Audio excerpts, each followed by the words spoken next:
මෙතනදී එක හොඳ ප්‍රශ්නයක්. ওই ප්‍රශ්නේ එන බවත් මම හිතියේ මේක අනිවාර්යෙන් අහයි ඔය ප්‍රශ්නේ කියලා. ඒක මට කතාවේදී විස්තර කරන්න වෙලාවක් තිබුණේ නැහැ. ඒක හිතට ආවෙත් නැහැ.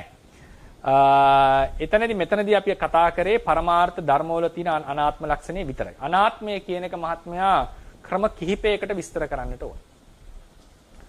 දැන් අහලා ඇතිනේ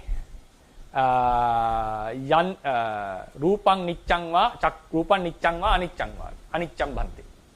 යම් පන අනිච්ඡං තං දුක්ඛං වා සුඛං වා දුක්ඛං බන්ති. යම් පන අනිච්ඡං දුක්ඛං විපරිණාම ධම්මං කල්ලන්නුතං සමනුපස්සිතුං ඒතම් මම ඒසෝ හමස්මි ඒසෝ මේ අත්තාති නෝ හේතම් භන්තේ. යං පන මොනවද යද නිච්ඡං තං දුක්ඛං යන් දුක්ඛං තදනත්තා. දැන් මේ තියෙන අනිත්‍ය දුක්ඛ අනාත්ම ක්‍රමයේ හැටියට යමක් අනිත්‍ය වේ නම් දුකයි දුක වේ නම් අනාත්මයි. මේකේ රිවර්ස් ආගියුමන්ට් එක බලන්න. යමක් අනාත්ම වේ නම් එය දුක් වේ යුතුයි.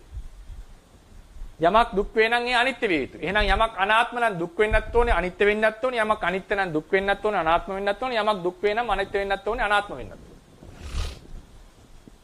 ඒ නිසා මේ සංකත පරමාර්ථ ධර්ම හඳුන්වනකොට ගත්ත අනාත්මයේ විශේෂ අනාත්මයක්. වසඟේ පවතින්නේ නැහැ. එයා ඉපදිලා නිරුද්ධ වෙනවා කොච්චර ප්‍රාර්ථනා කරත්. මේ තමයි මේකේ තියෙන අනාත්මය. අනාත්මය විස්තර කරන ක්‍රම කීපයක් තියෙනවා. නිස්සත්තයි නිජීවයි කියලා ditthi visuddhiයේදී තේරුම් ගන්න. හේතුන් නිසා ඒ කියන්නේ සත්‍යයේ පුද්ගලයෙක් එතන නැහැ කියන අර්ථය. ස්වභාව ධර්ම මාත්‍රයක් විතරයි. හේතුන් නිසා හටගන්න නිසා අනාත්මයි කියලා තේරුම් ගන්නවා කාංකා විතරණ විසුද්ධිය.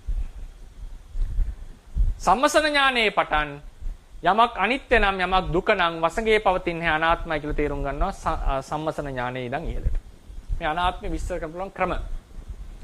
මේ නිවන අසංකත ධාතුව අනාත්මයි කියලා තමයි ධර්මයේ තියෙන්නේ. ඒ අනාත්ම භාවය වළංගු වෙන්නේ සත්වයේ පුද්ගලයක ආත්මයක් නැහැ කියන හුදු එක අනාත්ම ලක්ෂණය පමණයි.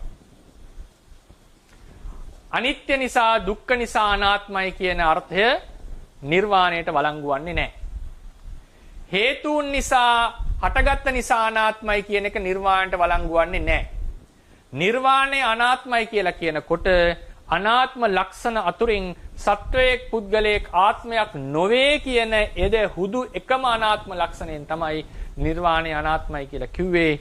අපි මෙතනදී කතා කරේ වසඟේ නොපවතින භාවය. ඒ නිසා අපි ඒක යොදලා තියෙන්නේ හිතලම අනිත්‍ය දුක්ඛ ස්වභාවයන් නිසා කන්ට්‍රෝල් එකේ නැහැ, පාලනය කරන්නට බෑ කියන අර්ථයෙන් සම්මසන ඥානාදීදී කතා කරන අනාත්මය අරගෙනයි මම මේ කතා කරලා තියෙන්නේ.